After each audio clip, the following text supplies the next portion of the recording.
गुरुजी, ये वेदांत में बार बार उपाधि करके आता है, ये क्या है? थोड़ा इसमें प्रकाश कर दीजिए ना। ए, उपनिषद पढ़ रहे हो क्या? जी हाँ, उपाधि उपाधि उपाधि उपाधि वो तारतम्य के दृष्टि से जल्दी समझ में आ जाता है। उपाधि ऐसा देखो, वेदांत में कहने मतलब है ब्रह्म जब अपने उपाधि के साथ, उपाधि उसका क्या है? ब्रह्मांड। ब्रह्म जब अपने उपाधि के साथ जब ब्रह्मांड में आता है तो वो ईश्वर कहलाता है। अगर उसका उपाधि हट जाए तो ईश्वर ब्रह्म हो जाता है। और वो ईश्वर से फिर जो जीव उत्पन्न होता है, वो जीव वास्तव में ब्रह्म का ही अंश है, यानी ब्रह्म ही है।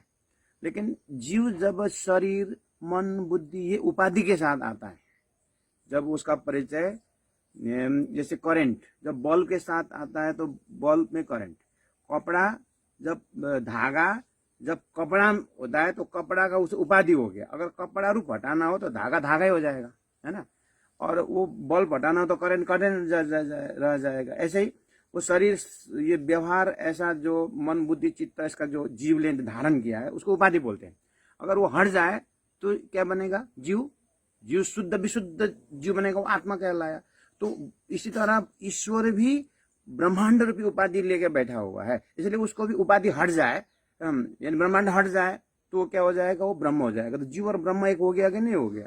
इस तरह से जीव ब्रह्म एक, अगर ये अद्वैत फिलोसॉफी में ब्रह्म, इसीलिए प्राणनाथ जी ने बोले ना कि लाला जी महाराज ने कि विश्व बंदे अक्षर लो, यानी सृष्टि बनाने वाला ब्रह्म है, लेकिन ब्रह्म ही सृष्टि है। लेकिन अज्ञान के उपाधि के कारण ब्रह्म दिखाई नहीं देता है। ज्ञान द्वारा, तत्व ज्ञान द्वारा उपाधि को हटाओ, ऐसा बोलते हैं।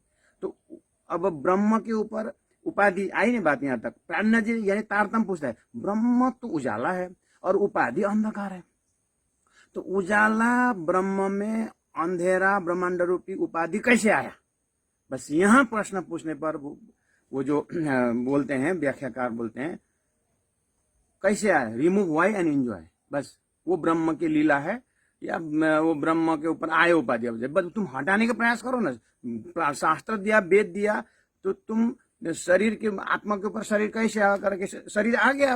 अब क्यों टेंशन? अब शरीर को हटाओ और आत्मा में ध्यान लगाओ। ऐसे ईश्वर जब ब्रह्मांड हटेगा, तुम जीव आत्मा बनो, उसके बाद ब्रह्मांड के लिए वो ब्रह्मांड हटाओ, ईश्वर भी खो जाएगा, बस तुम ब्रह्म में रहोगे। प्राणनाथ जी बोल रहे हैं, यथार्थम बोल रहे हैं, परब्रह्म परमात्मा बोल रहे हैं। मैं उत्तम पुरुष को किसी ने देखा नहीं, मैं उत्तम पुरुष को ही उपाधि डाल दिया। मैं उपाधि के अंदर नहीं हूं।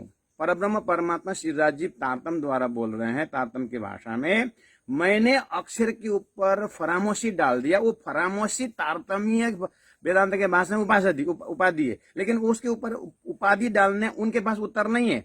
मेरे पास तारतम, में तारतम हो ना, तारतम के पास इसका उत्तर है।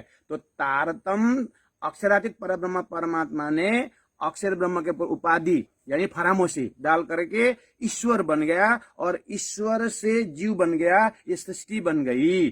क्यों बनाया? तो तारतम बोलता है वो परब्रह्म परमात्मा के पास जो ब्रह्म आत्माएं हैं, उनको ये खेल दिखाने के लिए अक्षर के ऊपर उपाधि, ब्रह्मांड को उपाधि ईश्वर बना करके फिर उन्होंने एक ओम बहुश्याम बोलने पर अनंत सृष्टि हो गई। प्राणनाथ जी ने यामे माँ विष्णु मन मन थे त्रिगुण ताते थिरतर उत्पन्न, इस तरह से उपाधि का भाषा यह है। आप जो वाणी में फरामोशी निंद्रा का आवरण बोलते हो ना, वही वो निंद्रा अज्ञान उपाधि बोलते रहते। जो उपाधि हट गया ब्रह्म के अंदर से, यानी ईश्वर से उपाधि हट गया तो ब्रह्म रहा। और तारतम क्या बोल रहे हैं? अक्षर के ऊपर फरामोशी उठना के मतलब है एक कार्य कारण है उसका, है, और हटाए तो अक्षर ब्रह्म, ईश्वर ना मूल प्रकृति। वो मूल प्रकृति उपाधि ही नहीं है, उस समय भी एक अस्तित्व है। वो अक्षरातीत परब्रह्म परमात्मा की अष्टप्रहर लीला है। हे आत्मा, तुम यहाँ के हो। इस तरह जीव को भी समझना पड़ेगा और ईश्वर को भी समझना पड़ेगा, तारतम का भाषा। तो फिर क्या होगा? अक्षर ब्रह्म अक्षर में जाएगा। प्राणनाथ जी ने पीछे अक्षर को भी उठाऊं, मतलब यही है कि अब तारतम ने अक्षर के ऊपर जो फरामोशी है, वो अक्षरातीत जानने के बाद अक्षर की फरामोशी भी अपने आप हट जाएगा। ऐसे भाषा है। प्राणनाथ प्यारे कीजिए। बहुत अच्छा आपने प्रश्न किया, ऐसे प्रश्न पूछते रहो, हाँ तो मजा आएगा। प्रणाम।